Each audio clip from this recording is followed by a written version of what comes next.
All right, 9CP, we are going to talk rhetoric. So the goal of this video is going to be reviewing some of the key points, ideas, and assignments from last week's Introduction to Rhetoric, and then go over some of the work that we are going to be doing to continue our study of rhetoric and communication this week. So let's just review our definition and our basic understanding of rhetoric. So rhetoric is what we're talking about when we're using language effectively and persuasively. It's the art of speaking and writing in such a way that your audience is persuaded to act and think differently than when you started. So rhetoric's goal is to get people to pay attention, to listen to what the speaker or the author has to say. And when we're analysts of communication or of rhetoric, we're analyzing how effectively a speaker crafted his or her message. How persuasive were they? So rhetoric can sound like kind of a very intimidating type of communication, but when you even ask your parents for 20 bucks, you are employing rhetoric. You know, if you ask your parents to give you 20 bucks, and you effectively explain why you need the $20, what you're going to use it for, why that would help out the family, and that they should really trust you and they love you and that's why they should give you the 20 bucks, you're practicing rhetoric. And so if your rhetoric is effective, you might be walking away with $20, and if it's not effective, then you're walking away empty-handed. So rhetoric is something that we actually use in our everyday conversations, whether we realize it and call it rhetoric or not. So let's review our rhetorical triangle. So our triangle, we want it to be generally a pretty equal triangle so that we're relying on ethos, pathos, and logos pretty evenly. Okay, for our peak rhetoric, we want to use equal parts, ethos, pathos, and logos. So let's start with ethos. This comes from the same root as ethics. So we're talking about the credibility of a person, of the speaker. What about their background, their status, their personality, and their character, even their credentials, makes us want to listen to them. I would definitely have better ethos teaching an English class than I would if I were to walk into a college class on organic chemistry.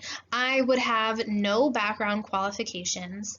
I would come off as being confused and intimidated, but if I was in my English classroom, I could say I have a degree in English from The Ohio State University. I have minors in professional writing, and not only that, but I have taught English for 7 years, and my students walk away being better writers and communicators.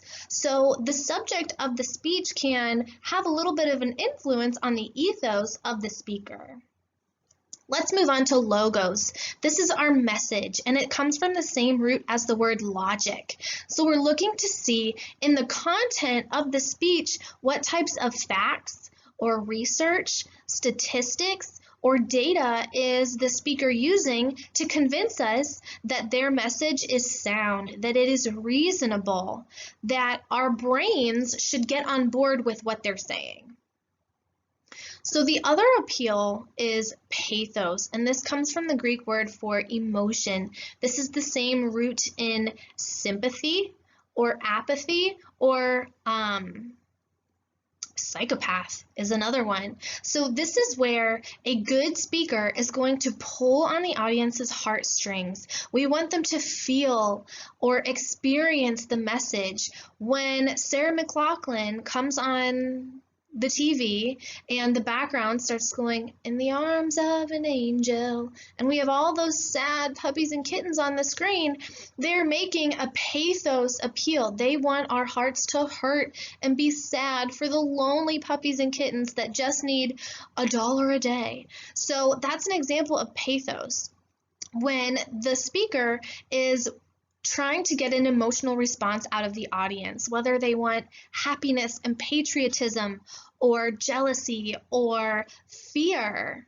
There are a number of different emotions that a speaker could want to convince an audience to feel. So we're going to review part 3 of our Introduction to Rhetoric packet from last week. So go ahead, get out your packet, turn to part 3, and that's where we were analyzing print ads. So get that out, maybe pause me if you need a second to go find it, and then we'll move on to looking at some specific advertisements. Okay, our first ad comes from Skechers Shape Ups, which was a particular kind of shoe that came out when I was in high school or college, maybe. They were a really big deal with, I don't know, 30-something, 40-something women who wanted to like walk and get a shapy workout. I don't know. But the main appeal in this ad is logos. The ad is appealing to the audience's logic by providing reasoning, data, statistics, facts, all to support ultimately why we should buy this product. So there are some physical reasons that are given as to why we should use their shoes. It has all of these physical consequences of using it. The shoe itself is designed to promote weight loss, tone muscles, and then we have these comments from actual Shape Up wearers. So we have like expert testimony. These I think could also sort of be, never mind, I take it back. So we have expert testimony here, and down here kind of behind my little face box, you can see that there is expert testimony from a doctor. They have a doctor who is supporting the use of their product. So all in all, we're definitely using logos all over the ad. That's ultimately what we're going for. But there might be a little bit of pathos as well in the way that they portray this lady. She's slim, she looks happy, she's walking with her shoes, and so that is appealing to a type of emotional response that they want the viewers of the ad to have. So ultimately, there are a few goals to this rhetoric, things that Skechers wants its viewers to think and then to do. So this ad in particular, I think we can say it's targeting women who think that they need to lose a little bit of weight or who want to get some more muscle or shape themselves up. So it has to start with somebody thinking that they're not really happy with themselves and then buying this product. So one of the important pieces of rhetoric is that it doesn't just want us to think, it wants us to act. So if all Skechers did was make you feel like I could lose a few pounds, they wouldn't have achieved their goal. Their goal is for you to spend money on Skechers. And so not just the thoughts portion of rhetoric is important, the action that follows because of that rhetoric is important as well. Okay, and now we've got this really heartbreaking ad where we have these crayons that are filled with tobacco, like cigarettes, coming out of our Marlboro pack. So this ad uses predominantly pathos because it appeals to our emotions. We have this kind of heartbreaking sadness that kids are looking at being just like mommy. But then we have this really great example of logos as well, that it's not just tugging on our heartstrings. It's got a fact, a statistic here also that supports its message. Children whose parents or siblings smoke are 3 times more likely to smoke than children living in non-smoking households. That is hard evidence. That's not just a heart response, it's hard evidence. So some of the emotions that are trying to be created in the ad, we said earlier, like sadness and being heartbroken, but they don't just want us to be sad. They want particularly smoking adults to think about their children. to feel that sense of parenthood or protection, that they don't want their children to pick up these habits that they have. So we need to consider not just they want us to feel an emotion, but what emotion do they want us to feel and why? And now we have a little classic T Swift.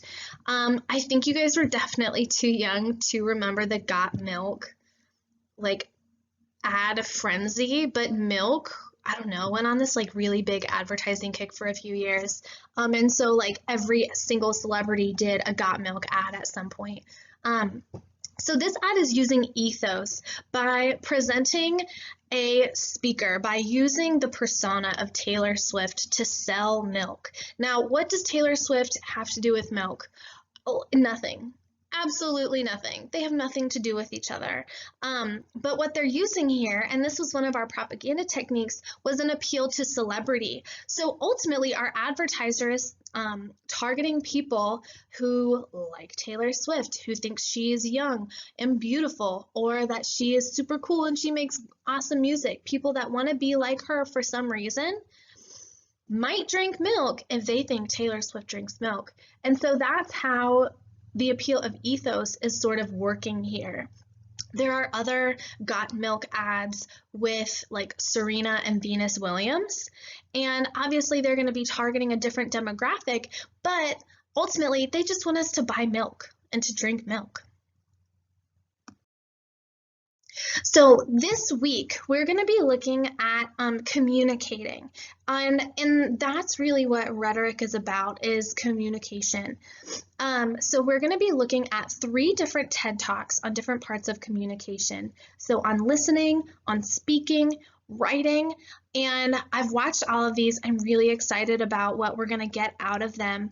And the last element that we're going to do is a little bit of synthesis writing. And synthesis is where we take ideas or quotes from different sources and we pull them together to form our own opinion. So that's what we're going to be doing on Friday, along with our Membeing quiz, which will be available all day.